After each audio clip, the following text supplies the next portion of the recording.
जी कैफ 4 आज के लेक्चर का आगाज़ करते हैं। लेक्चर नंबर 4 है हमारा। प्रीवियस लेक्चर में हमने ऑफ़र के एसेंशियल स्टडी किए थे और आपको होम असाइनमेंट दी थी। अभी उसके जो क्वेश्चंस हैं उनको वन बाय वन डिस्कस करते हैं। असाइनमेंट अपने सामने रखिए, कहीं पे अगर आपका सोल्यूशन डिफरेंट है तो डिस्कशन में पार्टिसिपेट कीजिएगा। सबसे पहले क्वेश्चन नंबर 1 कह रहा है Adeel offers to sell his furniture to Babar for ₹50,000।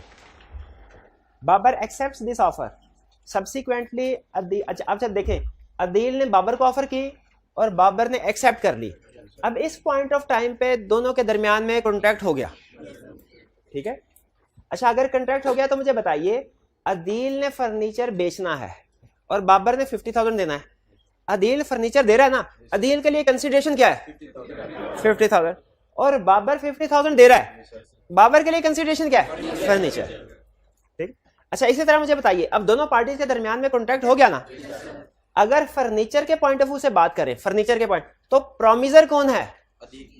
Adeel. Adeel ने फर्नीचर डिलीवर करना है, अदील प्रोमिजर है। और प्रोमिजी कौन है? बाबर, जिसको फर्नीचर डिलीवर किया जाना। और अगर कैश के पॉइंट ऑफ व्यू से बात करें तो बाबर प्रोमिजर है और अदील प्रोमिजी है। ठीक। अच्छा, यहां पे आप एग्री करते हैं दोनों पार्टीज के दरमियान में वैलिड कॉन्ट्रैक्ट क्रिएट हो गया। सोशल एग्रीमेंट तो नहीं है, रिलीजियस एग्रीमेंट तो नहीं। सब्सिक्वेंटली उसके बाद Adeel refuses to sell the furniture. Adeel ने इनकार कर दिया कि वो फर्नीचर अब नहीं बेचेगा। देखिए, कॉन्ट्रैक्ट होने के बाद जब एक पार्टी इनकार कर दे उसे पूरा करने से, इसे कहा जाता है ब्रीच ऑफ कॉन्ट्रैक्ट। ठीक है, BREACH, breach of contract. Contract तोड़ा गया। और जिस पार्टी ने कॉन्ट्रैक्ट, जो पार्टी कॉन्ट्रैक्ट तोड़ती है ना, फिर लॉ कहता है कि दूसरी पार्टी को हर्जाना अदा करो। तुम्हारे इस कॉन्ट्रैक्ट तोड़ने की वजह से दूसरी पार्टी को जो नुकसान हुआ उसे हर्जाना अदा करो। बहरहाल, Adeel refuses to sell the furniture. Adeel ने कहा मैं फर्नीचर सेल नहीं करूंगा। Can Babar take any action against Adeel? क्योंकि दोनों के दरमियान में वैलिड कॉन्ट्रैक्ट हो चुका था, अब बाबर अदील के खिलाफ एक्शन ले सकता है। वो कोर्ट में केस फाइल करके डैमेजेस क्लेम कर सकता है। डैमेजेस का मतलब क्या है? हर्जाना। हर्जाना क्लेम कर सकता है। A clear? इसमें कोई प्रॉब्लम? आगे चलते हैं। B, Adeel invites Babar to dinner. Babar accepts the invitation but fails to turn up. Babar invitation को एक्सेप्ट कर लेता है लेकिन वो आ नहीं पाता। क्या ब्रीच ऑफ कॉन्ट्रैक्ट है? क्यों नहीं है? सोशल एग्रीमेंट दोनों के दरमियान। इसमें क्या चीज मिसिंग है? Intention to create legal relationship. इसमें सोशल एग्रीमेंट्स में intention to create legal relationship normally unless agreed parties. लेकिन चूंकि क्वेश्चन में उसने कुछ नहीं बताया हुआ कि पार्टी ने एग्री किया था कि अगर तुम नहीं है तो मैं तुम्हारे खिलाफ कानूनी कार्रवाई करूंगा। बाज़ औक़ात आपने लाइन लिखी हुई देखी होगी कि कानून इदारा कानूनी चाराजोई का हक महफूज रखता है। इस तरह की लाइन बाज़ औक़ात ये basically intention to create legal relationship को शो करने के लिए लिखी जाती है। क्या उसने अदील ने कहा कि अगर तुम ना आए तो मैं तुम्हारे खिलाफ कानूनी कार्रवाई का हक महफूज रखता हूं? नहीं कहा। तो intention to create legal relationship नहीं है। ये बात समझ आई? आगे discuss the type of offer. अच्छा, ये चीज मैंने आपको शायद लेक्चर के दौरान में बता दी थी कि आपको 100% कंसेप्ट अगर क्लास में समझ आ गया ना और आपने रीड कर लिया और सब कुछ समझ आ गया, तब भी आपको 100% नहीं, सिर्फ समझिए कि 50% कंसेप्ट समझ आया। असल कंसेप्ट समझ आता है जब आप केस स्टडीज को अटेम्प्ट करते हैं, माइंड चल रहा होता है और डिफरेंट प्रोविजन जहन में आ रही होती हैं। असल आपकी प्रैक्टिस, असल आपका नॉलेज टेस्ट होता है जब आप केस स्टडीज को अटेम्प्ट कर रहे होते हैं। तो याद रखिएगा, हमेशा आपने जिस कंसेप्ट में केस स्टडीज को अटेम्प्ट नहीं ना किया, वो उस कंसेप्ट कभी भी आप सही तरीके से नहीं समझ पाए। तो केस स्टडीज आपने हर कंसेप्ट के बाद लाजमी करनी है और कोशिश यही करनी है ज्यादा से ज्यादा केस स्टडी रिटन फॉर्म में करें। Next, discuss the type of offer in following cases. अब मैं बहाने से कुछ रिवीजन भी करूंगा, ठीक है, कुछ प्रीवियस कंसेप्ट भी आपसे पूछ लूंगा, आपकी भी रिवीजन हो जाएगी। और अगर कोई स्टूडेंट छुट्टी पे था तो उसकी भी थोड़ी बहुत कंपनसेशन हो जाएगी। लेकिन याद रखिए, क्विक रिवीजन होगी। टाइप ऑफ ऑफर, भाई प्रीवियस क्लास में नहीं थे ना? थे। अच्छा, बताइए कितनी तरह की ऑफर हमने डिस्कस की थी? 3 तरह की, specific, general, counter. Specific offer कौन सी है? स्पेसिफिक पर्सन को दी जाए। जनरल ऑफर कौन सी है? जो पब्लिक एट लार्ज को दी जाए। जनरल ऑफर का ये मतलब नहीं है कि पूरी दुनिया को देना लाजमी है, एक से ज्यादा लोगों को देना लाजमी है। मैं अगर क्लास में कोई ऑफर करता हूँ ये भी जनरल ऑफर होगी। अगर मैं पूरे शहर में, लाहौर में ऑफर करता हूँ वो भी जनरल ऑफर है। पूरे पाकिस्तान में की जाए वो भी जनरल ऑफर है। तो और काउंटर ऑफर कौन सी है? ऑफर के बदले में ऑफर करना, जिसे हम आम ज़बान में निगोशिएशन कहते हैं। कह रहा है बताओ कौन सा टाइप है और बताओ whether a valid contract has been created, क्या पार्टीज के दरमियान में कॉन्ट्रैक्ट क्रिएट हुआ कि नहीं। Azam offers to buy bike from Babar for ₹50,000, Babar accepts it. अच्छा ये ऑफर कौन सी है, जो एक्सेप्ट कर ली गई, कॉन्ट्रैक्ट हो गया create. B Azam advertised in the newspaper that he would pay ₹50,000। जी जी जी पूछिए। सर जैसे आपने ऊपर वाले क्वेश्चन में बताया कि जो है जी जी भाई पूछिए क्वेश्चन, आपकी आवाज नहीं आ रही। चलिए थोड़ी देर के बाद दोबारा पूछ लीजिएगा, अभी इस क्वेश्चन को कंप्लीट कर लेते। Azam advertised in the newspaper that he would pay ₹50,000 to anyone who traces his dog, to anyone who traces his dog, general Babar who knew about the reward traced that dog and sent a message to Azam that he had found his dog, valid contract हो गया क्या। अब ये आजम, ये किसने ढूंढा था, बाबर। बाबर क्या प्राइस का हकदार है, बिल्कुल है। क्लियर जी। हाइब्रिड में अगर कोई क्वेश्चन हो तो पूछ लीजिए भाई। नहीं क्वेश्चन था उनका जी। देखिए केस स्टडी को लिखने का तरीका क्या है, इसका एक बाकायदा तरीका है जो मैंने आपको सिखाना है, लेकिन अभी नहीं सिखा रहा। अभी मैं चाह रहा हूं आप समझे, सिर्फ अभी केस स्टडी को सिर्फ समझे। जी जी भाई एक मिनट आपकी तरफ आ रहा हूं। अभी आप केस स्टडी को सिर्फ समझिए कि केस स्टडीज है क्या, इसका आंसर क्या है। अब इसको लिखना कैसे है ये मैं अभी आपको नहीं सिखा रहा। आपको जो समझ में आता है वो लिख ले, आपको जो भी समझ में आता है ना रिटन प्रैक्टिस करते हुए आप वो लिख ले, कोई इशू नहीं है। वैसे जब आप सोल्यूशन को पढ़ रहे होंगे ना तो इनडायरेक्टली फॉर्मेट सीख रहे होंगे, लेकिन अभी मैं चाहता हूं आप कम से कम, क्योंकि अभी मैं आपको प्रेजेंटेशन की तरफ ले गया ना तो आपकी अंडरस्टैंडिंग पे थोड़ी प्रॉब्लम हो सकती है। अभी 2-3 हफ्ते आप सिर्फ यही पहचानना सीखेंगे कि ये केस स्टडी का क्वेश्चन है, ये रिप्रोडक्शन का क्वेश्चन है, ये केस स्टडी का क्वेश्चन है, ये रिप्रोडक्शन का क्वेश्चन है, और ये केस स्टडी में इसका आंसर ये होगा। प्रेजेंट कैसे करना है वो मेरी जिम्मेदारी है, मैंने सिखाना जरूर है, लेकिन अभी नहीं, अभी आप उसकी तरफ ना सोचें। ठीक है जी। जी हाइब्रिड में कोई क्वेश्चन हो तो पूछ लें। सर क्वेश्चन था कि अब जैसे आपने पहले बताया कि स्पेसिफिकली होती है स्पेसिफिक डेफिनेटली और जनरली या नॉर्मली 2 से ज्यादा नहीं। जी जी। और जैसे सर हम जैसे पूरी क्लास में बैठे हैं, अब क्लास में जनरली आप कहते हैं कि कुछ स्टूडेंट जो डॉक्टर्स हैं उनके लिए स्पेसिफिकली में जा रहा है या जनरल? नहीं ये जनरल में जाएगी। जैसे अगर मैं ये क्लास में ये कहता हूं कि ऐसे स्टूडेंट जिन्होंने इससे पहले एफएससी करके आए हैं, ये ऑफर उनके लिए है। तो क्लास में सारे स्टूडेंट्स एफएससी बैकग्राउंड से नहीं है, लेकिन जो एफएससी बैकग्राउंड से हैं वो एक से ज्यादा है। ठीक है, तो ये जनरल ऑफर होगी। इनमें से जो स्टूडेंट भी एफएससी करके आए वो इस ऑफर को अवेल कर सकता है। नहीं स्पेसिफिक में हाँ जी, अगर मैं खुद से ये कह देता हूं कि मिस्टर ए या बी इन दोनों में से कोई भी एक्सेप्ट कर सकता है, स्पेसिफिक में मैं फिर नेम स्पेसिफिक करूंगा। नेम जी असल में ये जो पर्सन का है ना वो होता है नॉर्मली बाजू का, तो उसके कोई लीगल रिप्रेजेंटेटिव्स होते हैं, ये उसके लिए वर्ड यूज किया गया। अच्छा एक कंपनी उसने अपना ये रियल केस है, अपना एक था कोई पाउडर, बेबी पाउडर जो था वो लॉन्च किया और कहा कि जो हमारे कस्टमर इस पाउडर को बाय करते हैं और उनको अगर कोई भी साइड इफेक्ट हुआ तो कंपनी उनको सारे मेडिकल बिल को कंपनसेट करेगी और साथ में 50,000 पे भी करेगी। अब ये कंपनी की तरफ से एक ऑफर है। अब बताइए ये जनरल ऑफर है कि स्पेसिफिक ऑफर है? ये जनरल ऑफर है, और ये हर उस बंदे के लिए, हर वो बंदा इस ऑफर को एक्सेप्ट कर रहा है जो इस स्टेटमेंट को सुनने के बाद उनका पाउडर बाय कर रहा है। ठीक है, तो ये जनरल, हालांकि सारी सोसाइटी बाय नहीं करेगी या जो सोसाइटी बाय करेगी उसमें से सबको साइड इफेक्ट्स नहीं होंगे, लेकिन जिसको भी होंगे वो क्वालिफाई कर जाएगा इनके प्राइस के लिए जो भी अनाउंस किया। जी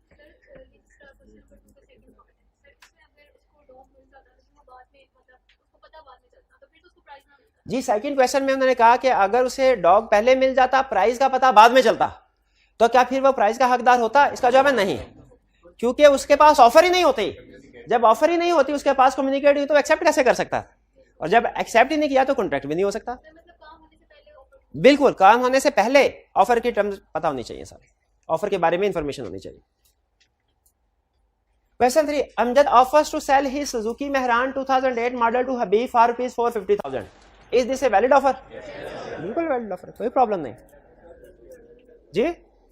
हाँ जी बिल्कुल सर्टन है, कम्युनिकेट कर दिया। अच्छा अब केस स्टडी के पॉइंट ऑफ व्यू एक चीज सुन लें। ऑफर के एसेंशियल्स हमने पढ़े थे, जरा वन बाय वन बताइए कौन कौन से एसेंशियल्स थे? 2% है। ओके फिर नहीं वन बाय वन जी। Intention to create legal relationship, वो चूंकि ये कमर्शियल एग्रीमेंट है तो intention to create legal relationship है इसमें। इसके बाद नेक्स्ट ऑफर में भी कंडीशनल। अच्छा यहाँ पे जो कोई कंडीशन में भी हो सकता है ना हो, यहाँ पे उसने कोई कंडीशन अटैच की है नहीं की, ठीक है, ये एसेंशियल भी पूरा हो गया। और कम्युनिकेटेड टू ऑफरी, क्या ऑफरी को कम्युनिकेट हो गई है, ये एसेंशियल भी पूरा। सर्टेन एंड, क्या सर्टेन है अमाउंट वगैरह, बिल्कुल। तो इसमें एसेंशियल्स पूरे हो रहे हैं। बाज़ औक़ात ऐसा होता है कि किसी केस स्टडी में अगर 5 एसेंशियल ना किसी चीज के, अजी गौर से, ये असूल है, रूल बता रहा हूं आपको, ये सिर्फ इस चैप्टर के लिए। बाज़ औक़ात किसी चीज के एसेंशियल्स होते हैं ना, तो केस स्टडी में सारे के सारे एसेंशियल्स पूरे हो रहे होते हैं, जैसे ये केस है, तो हम क्या कहेंगे इसमें, ये चीज ठीक है, ये चीज ठीक है। बाज़ औक़ात केस स्टडी में 4 एसेंशियल्स पूरे हो रहे होते हैं, एक पूरा नहीं हो रहा, एक के बारे में कह रहा होता है ये नहीं है, तो हम क्या कहेंगे, ये सही नहीं है, क्योंकि एसेंशियल्स एक भी मिसिंग हो ना तो इसका मतलब है वो चीज नहीं रहती। ऑफर के एसेंशियल एक भी मिसिंग, एक नहीं होगा। बाज़ औक़ात, अब ये बहुत अहम पॉइंट है, गौर से सुनिएगा, बाज़ औक़ात 5 एसेंशियल है, अगर 5 के 5 पूरे तो ओके, 5 एसेंशियल्स है, एक भी नहीं पूरा हो रहा तो नॉट ओके। 5 एसेंशियल्स हैं, 4 क्वेश्चन में पूरे हो रहे हैं, एक के बारे में क्वेश्चन साइलेंट है, क्वेश्चन में उसका जिक्र ही नहीं कि पूरा हो रहा है कि नहीं हो रहा, क्या करेंगे,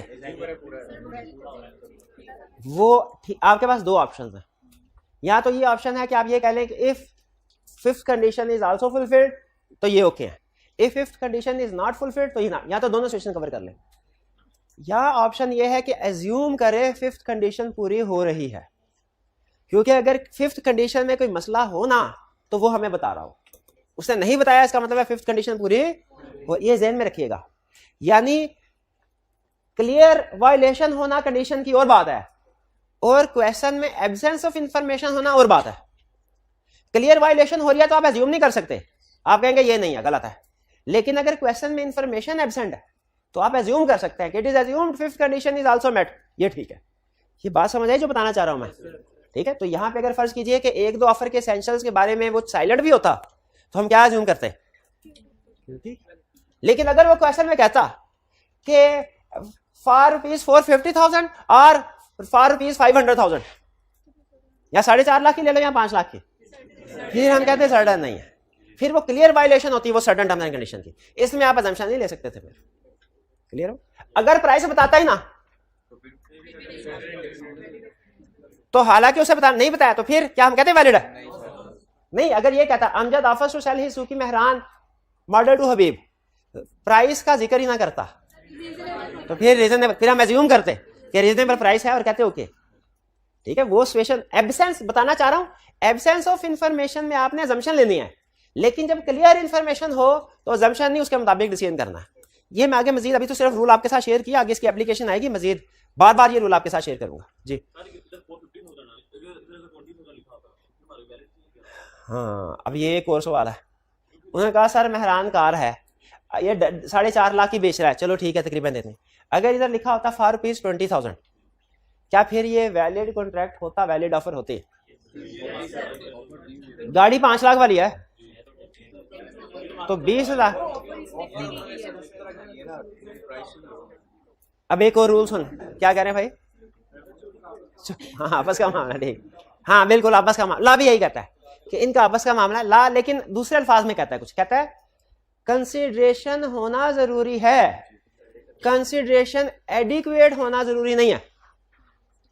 नहीं बात समझ आई, कंसिडरेशन होना जरूरी है, कंसिडरेशन एडिक्वेट होना जरूरी नहीं है। 10 लाख की चीज आप फ्री में किसी को बेच रहे हैं, दे रहे हैं, ये एग्रीमेंट नहीं है सही, लेकिन 10 लाख की चीज 10 रुपए में बेच रहे हैं, ला कहता है ये एग्रीमेंट वैलिड समझेंगे हम। कंसिडरेशन होना जरूरी है, कंसिडरेशन एडिक्वेट होना जरूरी नहीं है, ठीक है। आगे चलते हैं जी। मॉडर्न ना तो कोई मसला नहीं है, फिर भी हम ये देखिए मॉडर्न ना बताता, वो सिर्फ ये बताता है कार, तो फिर भी ठीक है, कोई एसेंशियल वायलेट तो नहीं हो रहा, एब्सेंस ऑफ इंफॉर्मेशन है कि उसने कर, तो हम कहते हैं ठीक है ये कॉन्ट्रैक्ट वैलिड है। लेकिन अगर कहता कि उसके पास 2 मॉडल हैं और उसने मेंशन नहीं किया कौन सा मॉडल, फिर हम कहते कि इसमें सर्टेनिटी नहीं है।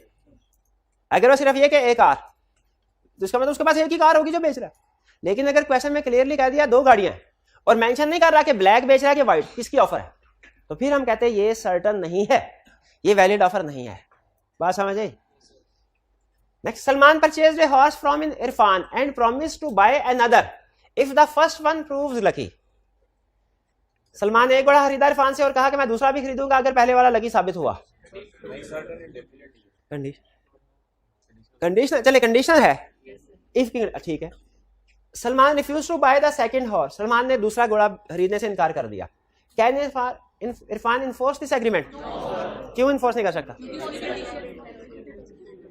कंडीशन तो है लेकिन कंडीशन अनसर्टन है। ये कैसे पता चलेगा कि कोई चीज लकी है कि नहीं? कैसे पता? ये नहीं पता चल सकता ना, ये तो वेग स्टेटमेंट है। एक केस स्टडी में आई कि आपने पता क्या पूछा, उसने कहा एक बंदा दूसरे के पास गया जॉब के लिए, उसने कहा हाँ भाई काम करूंगा, पैसे कितने मिलेंगे? उन्होंने कहा 1 लाख रुपया महीना।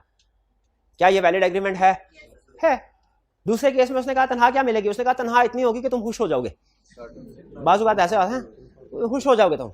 अब बताइए ये जो है कि यू विल बी हैप्पी, क्या ये सर्टन है? नहीं। ये हैप्पी होना, लकी होना, ठीक है, ये कोई सर्टन फीलिंग्स नहीं होते, इसीलिए इसमें अनसर्टेनिटी है।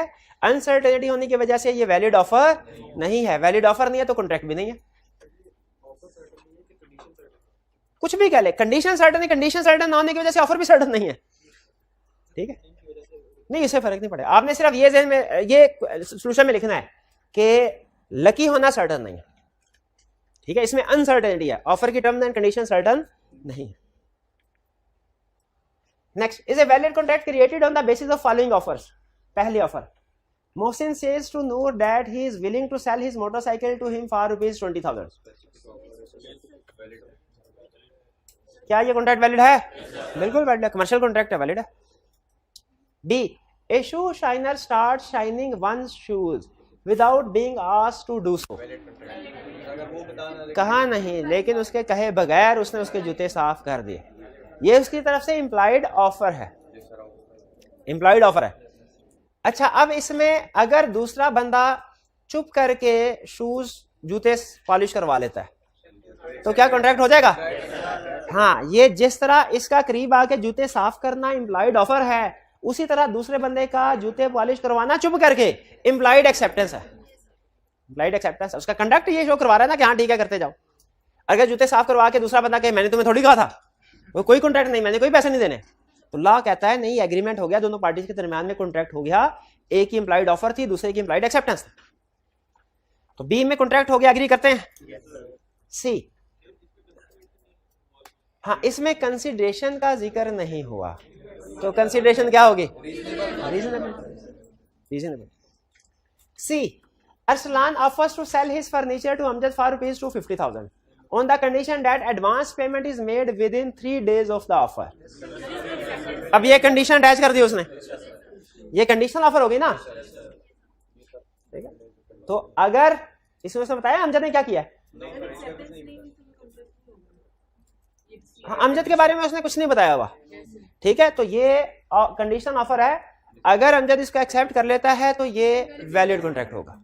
अगर अमजद एक्सेप्ट कर ले इसको तो वैलिड कॉन्ट्रैक्ट होगा और उसे 3 दिन के अंदर अंदर एडवांस पेमेंट करनी होगी। हाँ जी, इस ऑफर की बेस पे कॉन्ट्रैक्ट वैलिड हो सकता है प्रोवाइडेड अमजद एक्सेप्ट कर ले और 3 दिन के अंदर अंदर पैसे डिपॉजिट करवा दे। अगर अमजद 3 दिन के अंदर पैसे डिपॉजिट करवा देता है तो ये वैलिड कॉन्ट्रैक्ट। आप कह रही हैं कि एज ऑन इस वक्त ये वैलिड कॉन्ट्रैक्ट नहीं है। हाँ ठीक है, मैं भी ये कह रहा हूं, क्योंकि अभी उसने बताया ही नहीं कि अमजद का क्या जवाब है। अमजद का क्या जवाब है? बिल्कुल एज ऑन। लेकिन हम क्वेश्चन को सिर्फ यहीं पे तो नहीं छोड़ सकते कि जी ये अभी सिर्फ ऑफर उस तक पहुंचाई गई है, हमें उधर अमजद को भी तो डिस्कस करना चाहिए इसमें। अगर अमजद इस ऑफर को, अगर अमजद विद इन 3 डेज ये कंडीशन पूरी कर लेता है और with in 3 days advance deposit करवा देता है तो ये वैलिड कॉन्ट्रैक्ट बन जाएगा। अगर Amjad with in 3 days advance deposit नहीं करवाता ये वैलिड कॉन्ट्रैक्ट नहीं बनेगा।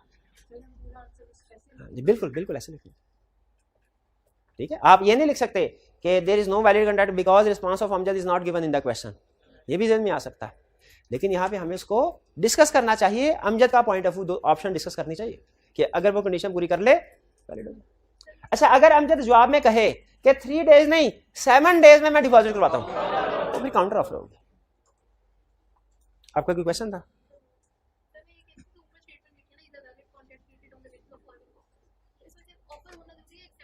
नहीं, एक्सेप्टेंस होना भी जरूरी, डेफिनेटली ऊपर लिखा हुआ।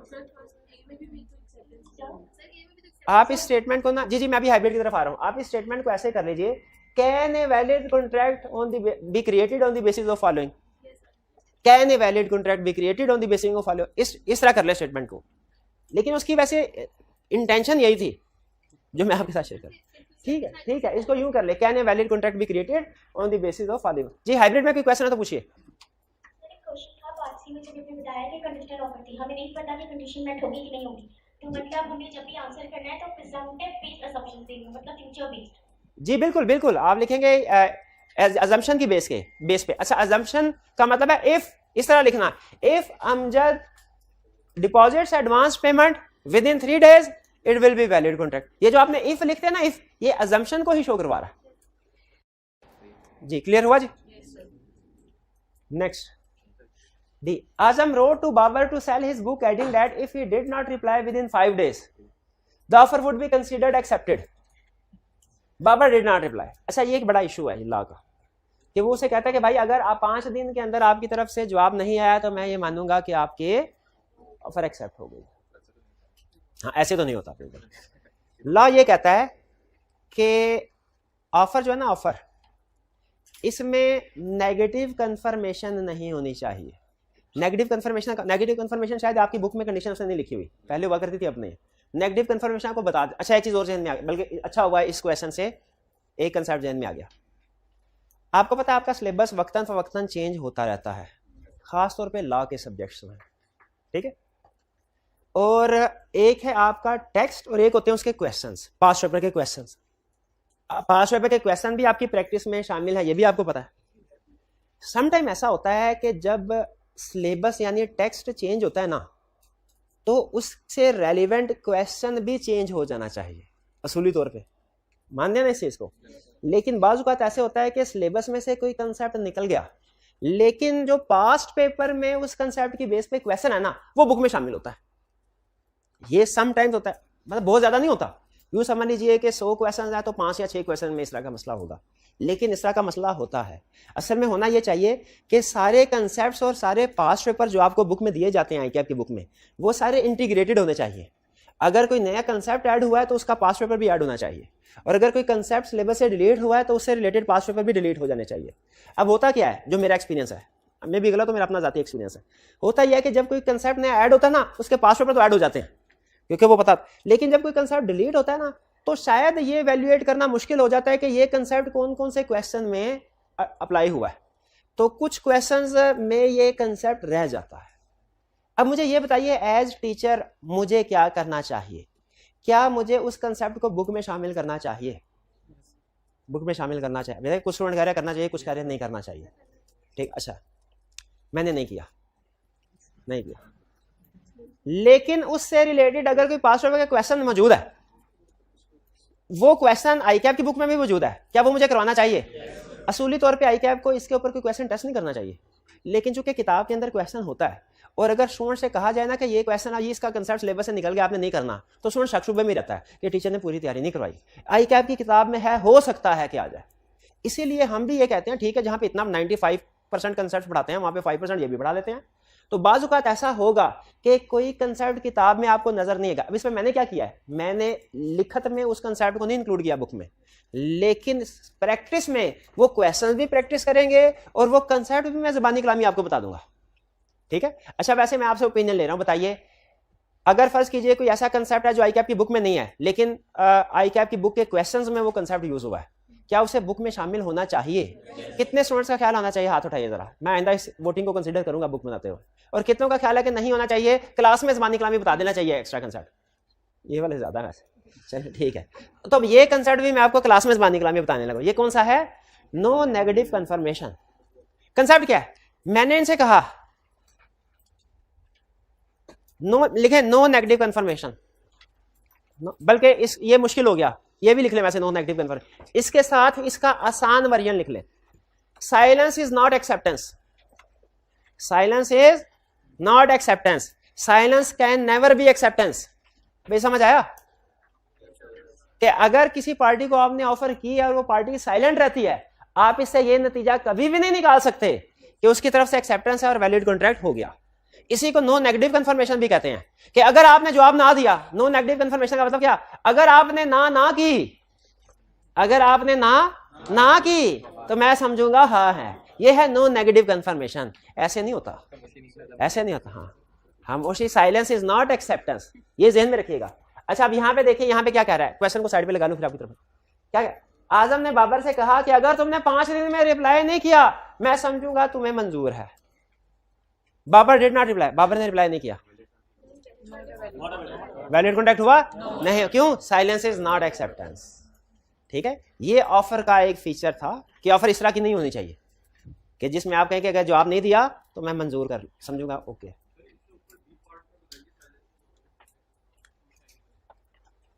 हाँ, अब उसमें ये कह रहे हैं सर, बी पार्ट, ए शू शाइनर स्टार्ट शाइनिंग, शू शाइनर ने भी तो जूते पॉलिश करने, और वो बंदा साइलेंट था, वो बंदा साइलेंट था। ठीक है, लेकिन याद रखें इसमें वो साइलेंट तो रहा लेकिन उसने अपने कंडक्ट से एक्सेप्टेंस दे दी है। वो चुप करके सारा टाइम जूते पॉलिश कर चमकाता रहा है, पॉलिश करवाता रहा, ये उसकी बाय कंडक्ट एक्सेप्टेंस है कि नहीं है। जबकि इस सिचुएशन में, नेक्स्ट में, इसमें तो बाय कंडक्ट भी नहीं है, बाय कंडक्ट भी नहीं है। ठीक है, तो साइलेंस इज नॉट एक्सेप्टेंस का रूल दोनों जगह पे अप्लाई होता है। वहां पे भी शू शाइनर वाले केस में साइलेंट रहा था, एक्सेप्टेंस नहीं थी, लेकिन वहां पे उसने एक्सेप्टेंस वर्ड्स के जरिए नहीं दी लेकिन कंडक्ट के जरिए दी है। कंडक्ट, अगर वो एक दफा भी कह देता ना कि मैं जूते नहीं पॉलिश करवाने, तो फिर ये रिजेक्शन होती, फिर वैलिड कॉन्ट्रैक्ट ना होता। जी,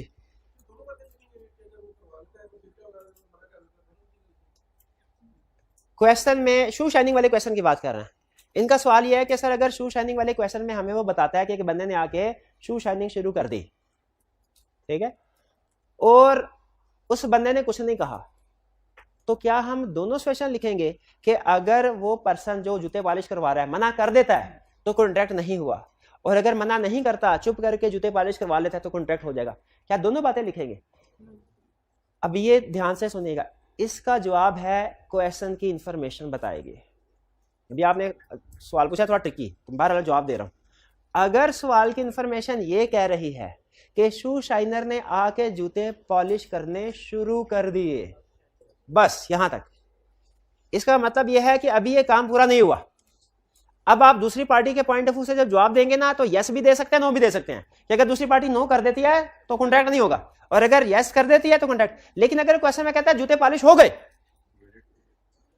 जूते पॉलिश, अब तो आप दोनों सूरतों में नहीं जा सकते ना, अब नो की तरफ तो नहीं जा सकते क्योंकि वो टाइम तो गुजर चुका है। अब तो चूंकि सर्विस ले ली है सारी, जूते पॉलिश हो गए, तो वैलिड कॉन्ट्रैक्ट क्रिएट हो गया। तो आपने क्वेश्चन को आंसर करते हुए यस लिखना है, नो लिखना, कि दोनों ये क्वेश्चन की इंफॉर्मेशन बता रही होती है। लेकिन जनरल रूल, जहां पे आपको कंफ्यूजन हो आप दोनों कवर कर सकते हैं, दोनों कवर कर देना बेहतर ऑप्शन है, सेफर ऑप्शन है। ठीक है, कर सकते हैं, लेकिन क्वेश्चन को गौर से पढ़ लीजिए एक दफा। अक्सर क्वेश्चन की इंफॉर्मेशन से पता चल रहा है कि अब बात पॉइंट किस पॉइंट पे केस स्टडी और यस की तरफ जाना है कि नो की तरफ।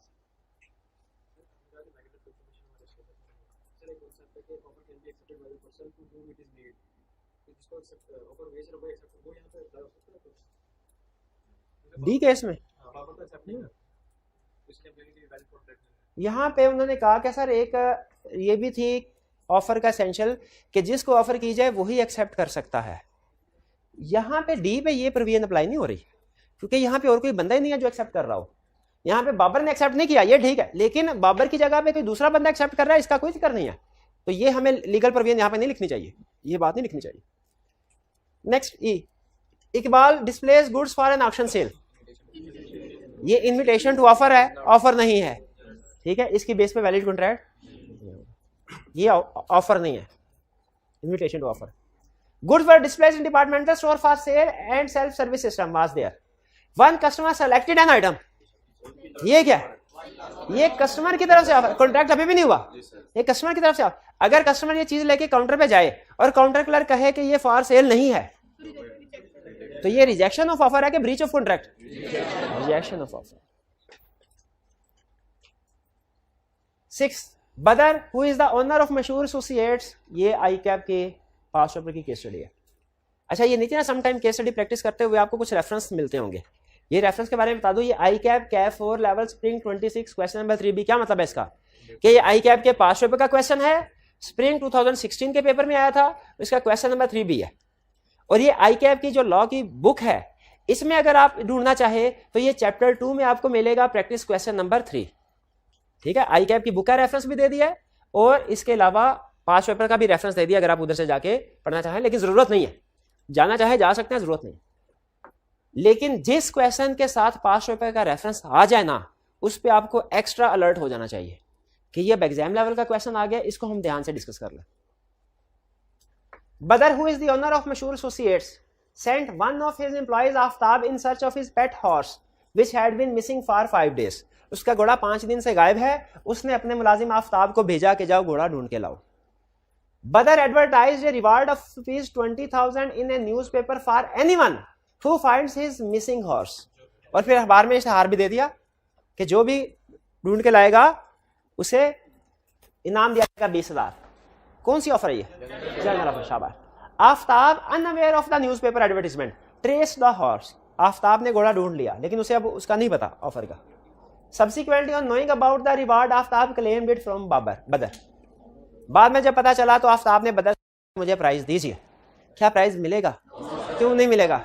Offer was not communicated to offeree. और कम्युनिकेशन नहीं हुई तो एक्सेप्टेंस नहीं हुई, एक्सेप्टेंस नहीं हुई तो कॉन्ट्रैक्ट नहीं हुआ। सर अगर घोड़ा वापस करने से पहले उनको मतलब घोड़ा मिल गया और पता ऑफर पे चल गया तो अगर उसे घोड़ा मिल गया और अभी ऑफर का नहीं पता चला, घोड़ा मालिक को देने से पहले ऑफर का पता चल गया, तो याद रखें चूंकि जो उसने एक्शन लिया है वो पहले कर चुका है। ऑफर कम्युनिकेट हुई उस वक्त जब वो एक्ट कर चुका था, तो उसके बाद उसको वो प्राइस नहीं मिलेगा। ठीक है, हाँ, ओनर को लॉ ये कहता है। अब यहाँ पे डिस्प्यूट राइज होता है प्रैक्टिकली, वो नौकर कभी बताएगा ही नहीं है कि भाई मैंने पहले ढूंढा था, वो तो कहेगा मुझे ऑफर पता चली थी, मैंने बाद में जोर लगाया और फिर इसको ढूंढा, कभी बताएगा नहीं। लेकिन ये वकीलों के मसले मसाइल होते हैं, वो कोर्ट में कैसे इसको प्रूव करते हैं। लॉ क्या कहता है कि जिस वक्त उस बंदे ने काम किया, अगर उस वक्त उसे ऑफर का पता था, जिस वक्त वो एक्शन कर रहा था, तो फिर उसे प्राइस मिलेगा, वरना प्राइस नहीं मिलेगा। यहाँ पे चूंकि उसको पता बाद में चला, वो घोड़े को ढूंढ पहले ही चुका था, तो उसको प्राइस नहीं मिलेगा। Under the provisions of the contract act 1872, ये हम जो टॉपिक पढ़ रहे हैं ये कॉन्ट्रैक्ट एक्ट कहलाता है। Identify the type of offer which was made by बदर। जनरल ऑफर, क्योंकि पब्लिक एट लास्ट को की गई थी। Also state whether Aftab would be able to claim the amount of reward under the circumstances. No. और reason क्या लिखेंगे आप? Offer was not communicated. Next question 7. अब ये भी पास पेपर का क्वेश्चन है, स्प्रिंग 2019।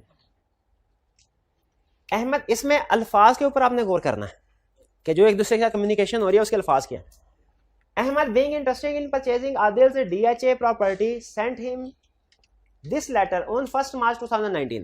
1 मार्च को उसने लेटर भेजा। I have heard that you are selling your DHA property. I am very much interested in purchasing it. Will you please consider selling the same to me? What is the highest price you have been offered so far?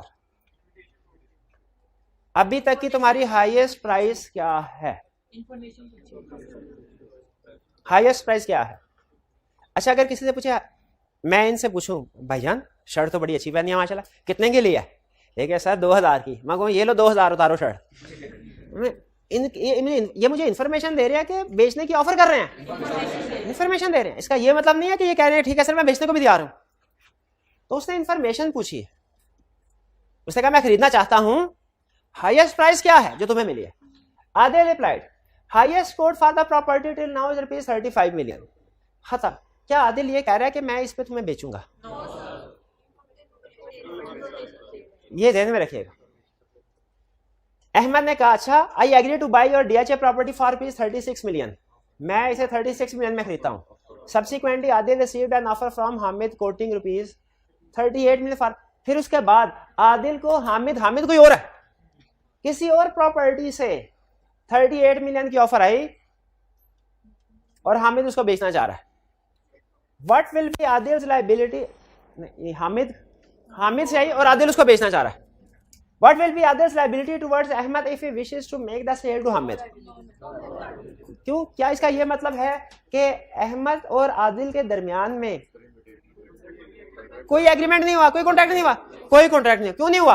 क्योंकि उसने information दी थी। ये जो अहमद ने reply किया था ना, ये 30, ये ऑफर थी जो उसने एक्सेप्ट नहीं किया अभी तक, उसका मतलब है वैलिड कॉन्ट्रैक्ट नहीं हुआ। कुछ समझ आई आपको? इसमें जो वर्डिंग थी ना लैडर की, ये अहम थी कि इसमें कहीं पे भी आदिल ने ऑफर नहीं की, सिर्फ इंफॉर्मेशन शेयर की है। ये बिल्कुल ऐसी है जैसे डिपार्टमेंटल स्टोर पे भी उन्होंने जो चीजें रखी होती हैं वो एक तरह से इंफॉर्मेशन ही होती है। ये चीज 50 रुपए की है, ये चीज 100 रुपए की है, ये चीज 1000 रुपए की है। इंफॉर्मेशन, कस्टमर जब उस इंफॉर्मेशन को लेके जाके कहता है मैं इसको खरीदने को तैयार हूं, वो कस्टमर की तरफ से इंफॉर्मेशन है। तो यहाँ कस्टमर की तरफ ऑफर है। यहाँ पे आदिल ने जब उसे बताया कि हाईएस्ट कोर्स 35 मिलियन है, तो इंफॉर्मेशन दे रहा है। आदिल ने इसके बाद, ये अहमद ने जब उसके बाद जवाब दिया ना कि ये लो 36 मिलियन, ये ऑफर थी जी। अच्छा ये बताइए, ये क्वेश्चन क्लियर? हाइब्रिड में कोई क्वेश्चन हो किसी स्टूडेंट का तो पूछ लें जी। आप कुछ क्वेश्चन 4 उन्होंने कहा जी।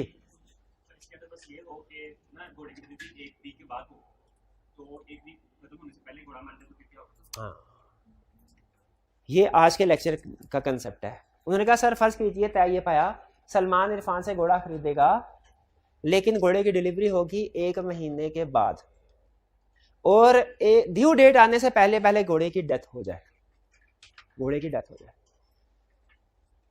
अब 2 अल्फाज हैं, आपने मुझे बताना दोनों में फर्क है कि नहीं। एक है कॉन्ट्रैक्ट टूटना या कॉन्ट्रैक्ट तोड़ना, एक है कॉन्ट्रैक्ट खत्म हो जाना। मैं दोनों में पहले ये बताइए फर्क है कि नहीं? फर्क है, ठीक है। इसी तरह लॉ में 2 टर्म्स हैं, एक है ब्रीच ऑफ कॉन्ट्रैक्ट, एक है discharge of contract. Breach of contract का मतलब है जब पार्टी के दोनों पार्टी में से किसी एक की वजह से कॉन्ट्रैक्ट पूरा नहीं हो पाया, और डिस्चार्ज ऑफ कॉन्ट्रैक्ट का मतलब है कि किसी भी रीजन की वजह से कॉन्ट्रैक्ट पूरा नहीं हो पाया। जैसे अब अगर उस सब्जेक्ट मैटर की डेथ ही हो जाए, डिस्ट्रॉय हो जाए, तो क्या घोड़ा मर गया, अब उस घोड़े की सेल परचेज हो सकती है? नहीं हो सकती। इसको हम कहते हैं डिस्चार्ज ऑफ कॉन्ट्रैक्ट। कॉन्ट्रैक्ट खत्म हो गया, कॉन्ट्रैक्ट बिकम्स इम्पॉसिबल। अब ये कॉन्ट्रैक्ट पूरा नहीं हो सकता। मैंने टाइप्स ऑफ कॉन्ट्रैक्ट बताइए आपको, वाइड नहीं, वो नहीं बताएंगे। हाँ, तो वो क्या क्या होंगे ये भी सारा आगे आएगा, आगे डिस्कस करेंगे। ये पूरा चैप्टर है इसके ऊपर, तो डिस्कस करेंगे हम कि क्या होगा। चलिए ये बस कंप्लीट हो गया जी, बंद कर दीजिएगा ये प्रोजेक्टर। ये थे हमारे क्वेश्चन असाइनमेंट के। अब आज चलते हैं आज के कंसेप्ट की तरफ। आज का कंसेप्ट छोटा सा है, परेशान नहीं होना आपने। इसके क्वेश्चंस कुछ ज्यादा हैं, होम असाइनमेंट के क्वेश्चन ज्यादा हैं, लेकिन अच्छे क्वेश्चन आप उनको प्रैक्टिस कीजिएगा। कंसेप्ट छोटा ही है। Revocation or lapse of an offer. Revocation or lapse of, बल्कि मेरा हाल इधर ही होगा, बट ठीक है, शुक्रिया। Revocation or lapse of an offer का मतलब है कि एक ऑफर कब खत्म हो जाती है, कब खत्म हो जाएगी। एक तो यह है ना कि ऑफर कबूल हो जाए, कॉन्ट्रैक्ट बन जाए, एक है ऑफर कैंसिल हो जाए, खत्म हो जाए, उसका कोई लीगल स्टेटस नहीं रहेगा। वो कब है? ये उसकी कुछ सिचुएशंस हैं। पहली सिचुएशन रेवोकेशन भी कहते हैं, लैप्स ऑफ एन ऑफर भी कहते हैं। लैप्स ऑफ एन ऑफर या रेवोकेशन ऑफ ऑफर। रेवोकेशन का मतलब होता है कैंसलेशन, कि ऑफर कब कैंसिल हो जाएगी। लैप्स का मतलब यही कि ऑफर खत्म हो। रेवोकेशन पॉसिबल है बाय ऑफरर, मतलब ऑफरर कौन होता है? कर रहा होता है। मैंने भाईजान से कहा क्या आप ये चेयर खरीदेंगे, ये मैंने इनको ऑफर दी, ये भी सोच रहे हैं, अभी सोच रहे हैं, और थोड़ी देर बाद मैंने कह दिया कि अब मैंने चेयर नहीं बेचनी। क्या मैं ये कह सकता हूं? बिल्कुल कह सकता हूं। अब उसके बाद ये कह नहीं नहीं मुझे मंजूर है, चेयर बेचे। लेकिन याद रखिए ऑफरर ऑफर को रिवोक कर सकता है, ऑफरर ऑफर को कैंसिल कर सकता है एक्सेप्टेंस से पहले पहले। अगर इन्होंने एक्सेप्ट कर लिया, अगर इन्होंने एक्सेप्ट कर लिया तो फिर मैं रिवोक नहीं कर सकता, फिर ये कॉन्ट्रैक्ट बन जाएगा। ये बात समझ आती है? इसमें एक ट्विस्ट है, छोटा सा ट्विस्ट ये है कि मैंने इन भाईजान से कहा ये चेयर है, क्या आप खरीदेंगे? ये सोच रहे हैं। मैंने कहा चलें आपको 3 दिन का टाइम देता हूं, सोच लें। 3 दिन का टाइम देता हूं, सोच लें। 3 दिन गुजर गए, चौथे दिन आए, कहने लगे मंजूर है। मैंने कहा मैंने नहीं बेचनी। क्या 3 दिन का टाइम पूरा होने के बाद ऑफर लैप्स हो गई कि अभी भी वैलिड है? मैंने 3 दिन का टाइम दिया था, बस 3 दिन गुजर गए, ऑफर लैप्स कर गए। लेकिन इसमें एक ट्विस्ट सुने जरा। मैं कहा चेयर खरीदोगे? इन्होंने कहा सर मैं सोच लूं। मैंने कहा चलो तुम्हें 3 दिन दिए सोचने को। दूसरे दिन मैंने इनको फोन करके कहा अब मैं चेयर तुम्हें नहीं बेचूंगा, क्या ऑफर कैंसिल कर सकता हूं? टाइम दे के भी ऑफर कैंसिल कर सकता हूं? लॉ कहता है यस कर सकते हैं। बिफोर एक्सेप्टेंस है तो कर सकते हैं, एक्सेप्टेंस से पहले है तो किसी भी वक्त कर सकते हैं, एक्सेप्टेंस के बाद नहीं कर सकते। एक्सेप्टेंस के बाद नहीं कर सकते। नहीं, ये ऑफर है लेकिन ऑफर के साथ मैंने टाइम बता दिया, इसको टाइम लगा दिया, कंडीशन कि 3 दिन के अंदर ना जवाब दे दो, 3 दिन के अंदर, ठीक है कर सकते। Next, by offeree. क्या रेवोकेशन ऑफर तो कर सकता, ऑफरी भी कर सकता है? ऑफरी भी कर सकता है, यस। मैंने से कहा भाई चेयर खरीदनी है, इन्होंने कहा नहीं। अब क्या हुआ? ये रेवोकेशन बाय ऑफरी हो गया, रेवोकेशन बाय ऑफरी हो गया। लेकिन इसमें भी ट्विस्ट है, डिस्कस करें। पहले चेयर, मैंने कहा भाई क्या चेयर खरीदोगे? उन्होंने कहा सर सोच के जवाब देता हूं। अगले दिन इन्होंने मुझे लेटर लिखा, नहीं मैं चेयर नहीं खरीदूंगा। और लेटर जो है वो रास्ते में आ रहा है। इन्होंने क्या लिखा? इन्होंने लेटर पहुंचने से पहले पहले मुझे फोन करके कहा मैं चेयर खरीदूंगा। बताइए कॉन्ट्रैक्ट हो गया कि नहीं? क्यों? पहले तो इन्होंने ना की है, पहुंची नहीं है। रेवोकेशन उस वक्त इफेक्ट होगी जब ऑफरर तक पहुंचेगी, जब मेरे तक पहुंचेगी ना तब रेवोकेशन इफेक्ट होगी। अगर इन्होंने रेवोकेशन की तो सही लेकिन अभी मेरे तक पहुंची नहीं तो वो रेवोकेशन नहीं है। मेरे तक पहुंचने से पहले पहले ये इसको एक्सेप्ट करना चाहें तो कर सकते हैं। बात समझ आई? नहीं समझ आई भाई? हाँ जी, आगे फिर बताइए। मैंने इनसे पूछा भाई चेयर खरीदोगे? मैंने कहा सर सोच के जवाब देता हूं। अगले दिन इन्होंने लेटर लिखा, यस। पहले नो का लिखा था ना, अब यस का लिखा, मुझे मंजूर है।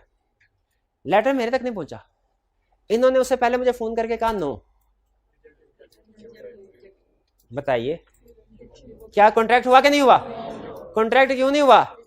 क्योंकि एक्सेप्टेंस मेरे तक पहुंची ही नहीं, कम्युनिकेट ही नहीं हुई, ठीक है। और ऑफर मेरे तक, रेवोकेशन पहले कम्युनिकेट हो गए। क्लियर हुई?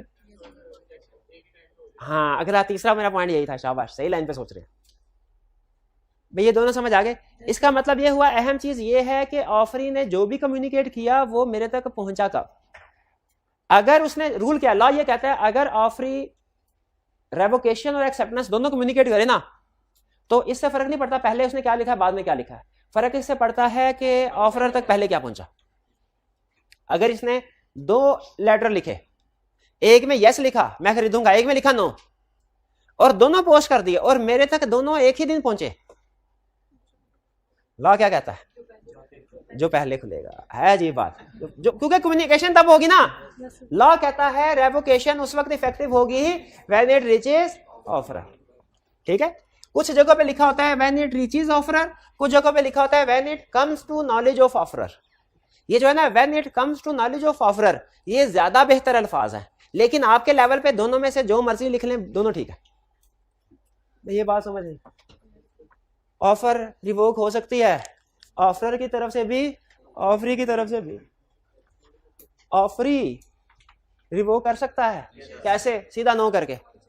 ऑफरर रिवोक कर सकता है, यस, वो भी नो करके। लेकिन रूल क्या, अगर ऑफरर ने रिवोक करना है ना एक्सेप्टेंस से पहले पहले करे, और ऑफरी ने रिवोक किया ना तो जब मेरे तक पहुंचेगी तब इफेक्टिव होगी, उससे पहले अपना माइंड चेंज करना चाहे कर सकता है। 2 पॉइंट हो गए।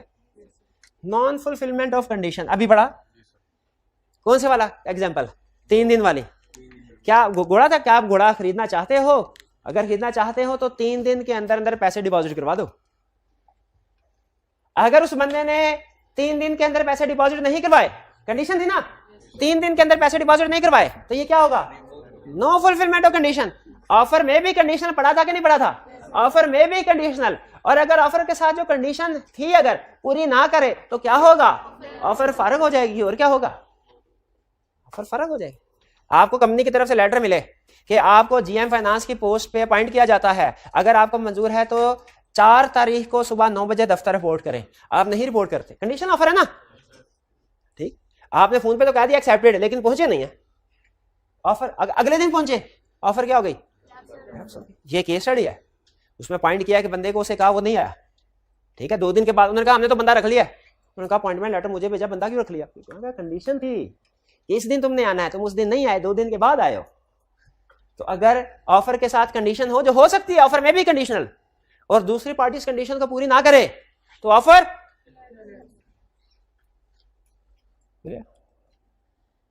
Acceptance not in prescribed manner, acceptance not in बाज़ औक़ात ऑफर में लिखा जाता है, ये है कंडीशन की तरह ही, ऑफर में लिखा जाता है कि अगर आपको हमारी ऑफर मंजूर है तो बराए मेहरबानी बजरिया लेटर इतला दीजिए, या ईमेल के जरिए से इतला दीजिए, या जाती तौर पे आके इतला दीजिए। ऑफर में ये चीजें लिखी जा सकती हैं, ठीक है। अगर हम ये प्रॉपर्टी सेल करना चाहते हैं 50,000 में, अगर आप विलिंग हैं तो आप हमारे ऑफिस में आके बजाते खुद इतला दीजिए। अगर उन्होंने बजाते खुद नहीं आए लेकिन यस कर दिया थ्रू लेटर, इसको हम क्या कहेंगे? Acceptance not in prescribed manner. Acceptance prescribed manner में नहीं है। जब एक्सेप्ट यानी प्रेस्क्राइब्ड मैनर कौन सा? जो ऑफर में दिया गया था, ऑफर में दिया गया था। आपने कभी इस तरह की ऑफर देखी, सुनी? कोई एग्जांपल है आपके पास? हाँ, मैं उसी की तरफ आ रहा हूँ, शाबाश, बिल्कुल सही लाइन पे सोच रहे हैं आप। पहले बताइए प्रेस्क्राइब मैनर समझ आ गया? मैनर का मतलब क्या? इतला कैसे पहुंचानी है? फोन के जरिए से, ईमेल के जरिए से, फैक्स के जरिए से, बजाते खुद जाना है? कैसे ऑफर? जो ये ऑफर में लिखा होता है।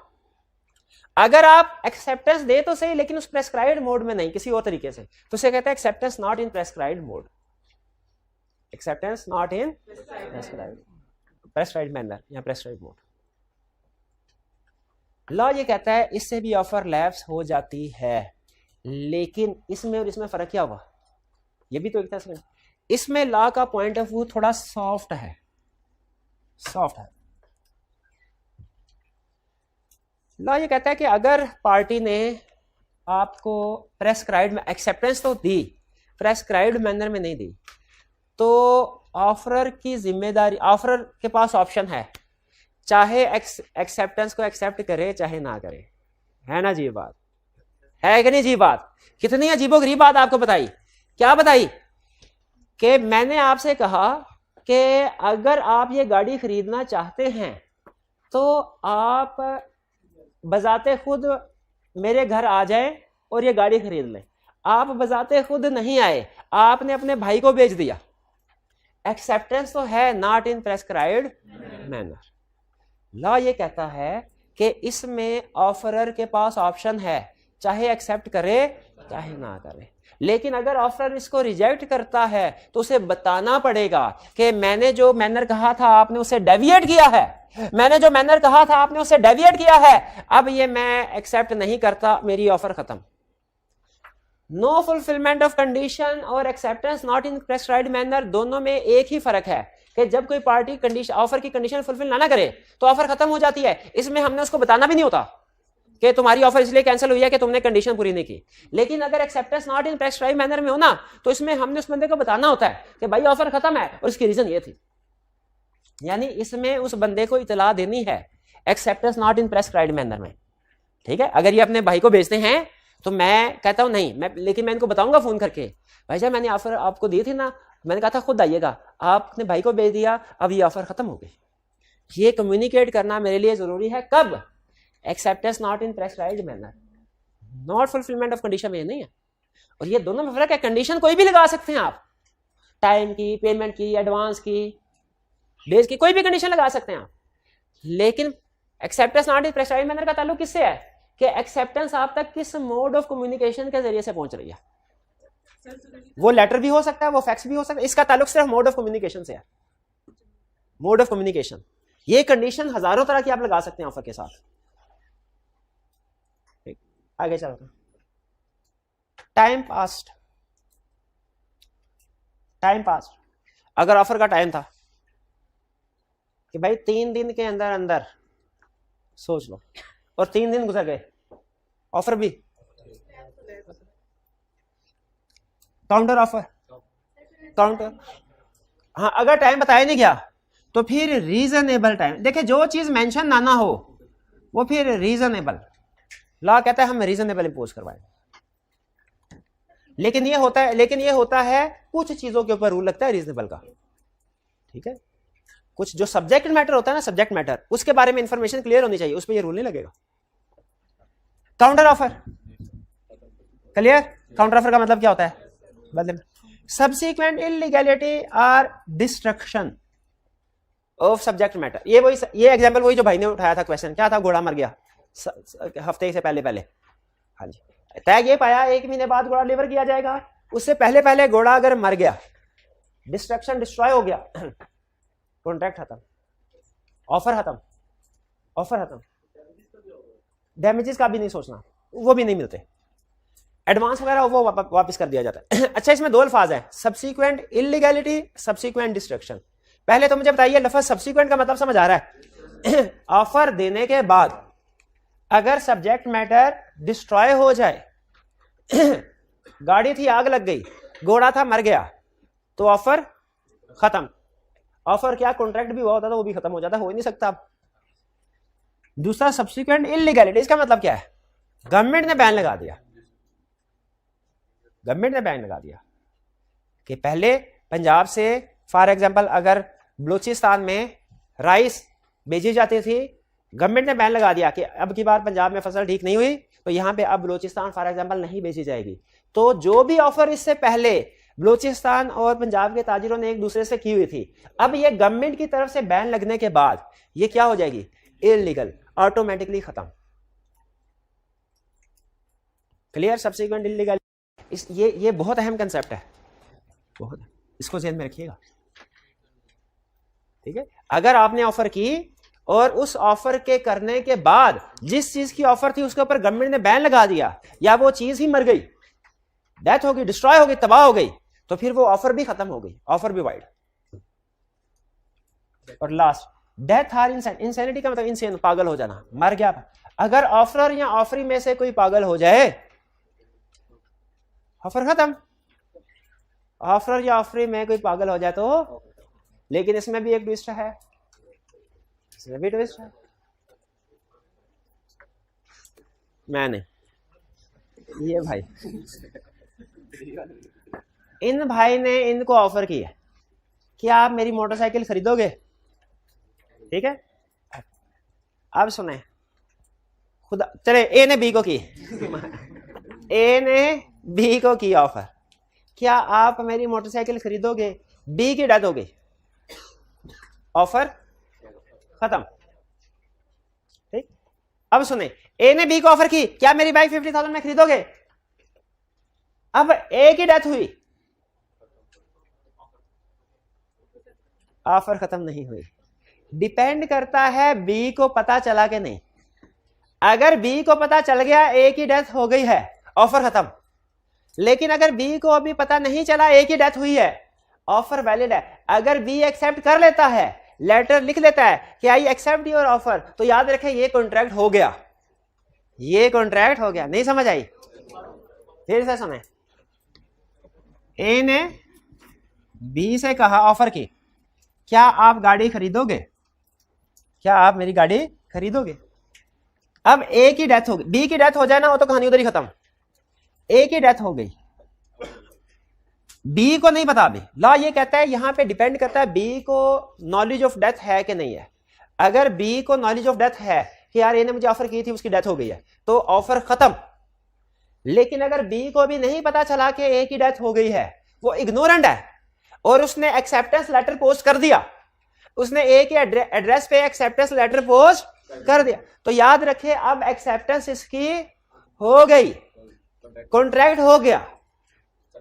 अब हाँ सवाल यह है कि कॉन्ट्रैक्ट पूरा कौन करेगा? ए तो मर गया, ए के लीगल रिप्रेजेंटेटिव।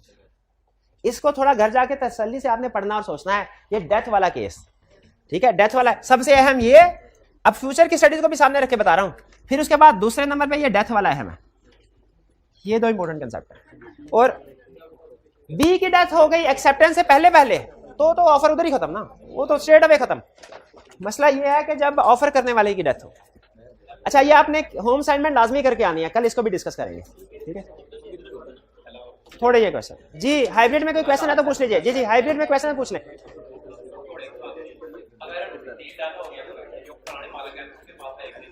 एक मिनट खामोश हो, थोड़ी देर क्वेश्चन सुनने दें। जी मेरे भाई दोबारा पूछिए। जी जी ठीक है, जी ठीक है। देखें आपने कहा डील डन हो गई है, इसका मतलब है ऑफर और एक्सेप्टेंस दोनों हो गई है, ऐसा ही है। तो दोनों के दरमियान में कॉन्ट्रैक्ट हो गया। कॉन्ट्रैक्ट होने के बाद अगर सब्जेक्ट मैटर की डेथ हो जाए तो याद रखें ये कॉन्ट्रैक्ट ही खत्म हो जाता है। ये अभी आप इस तरफ ना सोचें, अभी सिर्फ देखिए, ये मैंने आपको बताया ना, सब्सिक्वेंट इलीगैलिटी या डिस्ट्रैक्शन ये ऑफर के बाद होगी तो भी इनवैलिड हो जाएगी ऑफर, एक्सेप्टेंस के बाद होगी तो भी इनवैलिड हो जाएगी। तो भी सब्सिक्वेंट इलीगैलिटी और डिस्ट्रैक्शन ना सिर्फ ये कि ऑफर को कैंसिल कर देता है, बल्कि ये कॉन्ट्रैक्ट हुआ हो ना उसको भी कैंसिल कर देता है।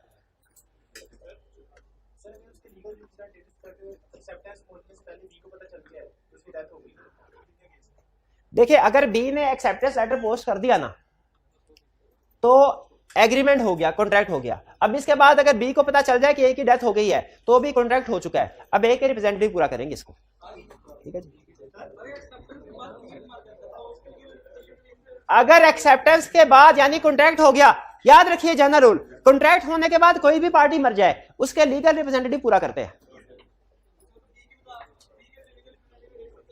बिल्कुल, अगर इसने ऑफर की, ऑफर करने के बाद इसकी डेथ हो गई, बी को नहीं पता, बी ने एक्सेप्टेंस दे दी, पोस्ट कर दिया लेटर, उसके बाद बी की भी डेथ हो गई, कॉन्ट्रैक्ट तो हो गया ना, दो इस बी के लीगल रिप्रेजेंटेटिव ए के लीगल रिप्रेजेंटेटिव से पूरा करवाएंगे।